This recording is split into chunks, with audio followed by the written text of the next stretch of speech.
Good evening বন্ধুরা, তোমরা সবাই কেমন আছো? আশা করি ভালো আছো। আজকে তোমাদের খুব সুন্দর সুন্দর মাছ দেখাবো। বন্ধুরা, তোমরা যদি কিনতে চাও 58 চলে আসো।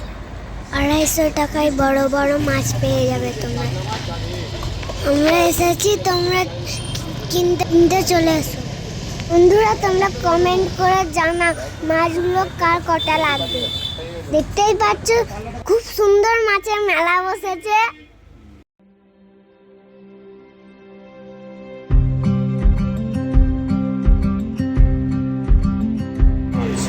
মাছগুলি দেখে একটি গল্প মনে পড়ে গেল।